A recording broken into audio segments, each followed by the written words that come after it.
I lived all alone, without anyone I could really talk to, until I had to make a crash landing in the Sahara Desert 6 years ago. Something in my plane's engine had broken, and since I had neither a mechanic nor passengers in the plane with me, I was preparing to undertake the difficult repair job by myself. For me, it was a matter of life or death. I had only enough drinking water for 8 days.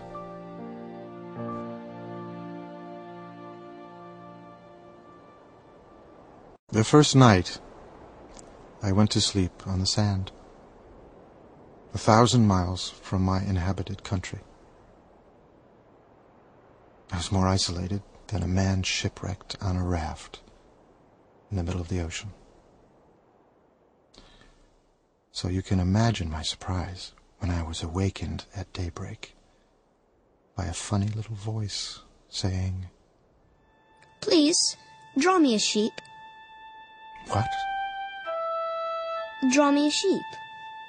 I saw an extraordinary little fellow staring back at me, very seriously. I stared wide-eyed at this apparition. "Please?" "But what are you doing here?" "Draw me a sheep." In the face of an overpowering mystery, you don't dare disobey. Absurd as it seemed, 1,000 miles from all inhabited regions and in danger of death, I took a scrap of paper and a pen out of my pocket and made a drawing. He looked at it carefully. "No, this one is already quite sick. Make another." I made another drawing. My friend gave me a kind, indulgent smile. "You can see for yourself. That's not a sheep. It's a ram. It has horns." So I made my friend another drawing. But it was rejected, like the others. "This one's too old. I want a sheep that will live a long time." So then, impatiently, since I was in a hurry to start work on my engine, I scribbled a drawing. "This is just the crate. The sheep you want is inside." "That's just the kind I wanted. Do you think this sheep will need a lot of grass?" "Why?" "Because where I live, everything is very small." "Well, there's sure to be enough. I've given you a very small sheep." "Not so small as all that. Look, he's gone to sleep." And that's how I made the acquaintance of the little prince.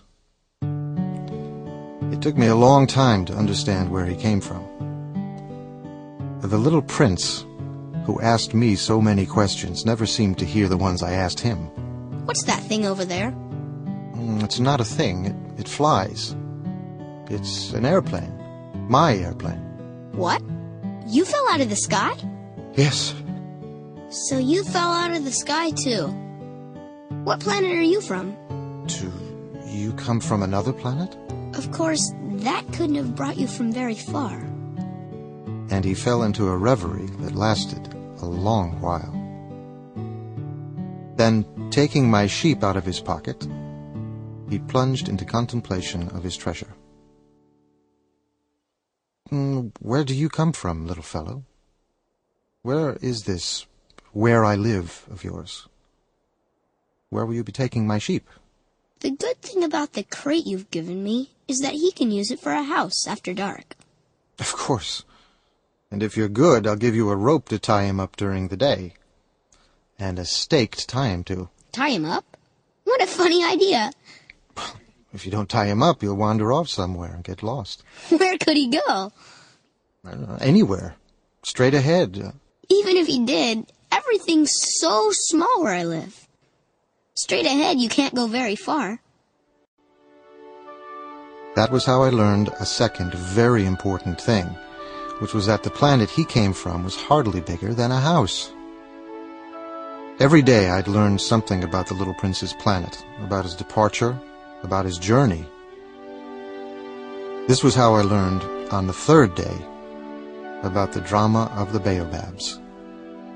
Isn't it true that sheep eat bushes? Yes, that's right. And therefore they eat baobabs, too. Baobabs are not bushes, but trees, as tall as churches. Even a whole herd of elephants couldn't finish off a single baobab. But before they grow big, they'd start out by being little. True enough. But why do you want your sheep to eat little baobabs? I was forced to make a great mental effort to understand this problem all by myself. And in fact, on the Little Prince's planet, there were, as on all planets, good plants and bad plants. The good plants come from good seeds, and the bad plants from bad seeds. But the seeds are invisible. They sleep in the secrecy of the ground until one of them decides to wake up. But if it's a seed of a bad plant, you must pull the plant up right away as soon as you can recognize it. As it happens, there were terrible seeds on the Little Prince's planet. Baobab seeds. Now, if you attend to a baobab too late, you can never get rid of it again.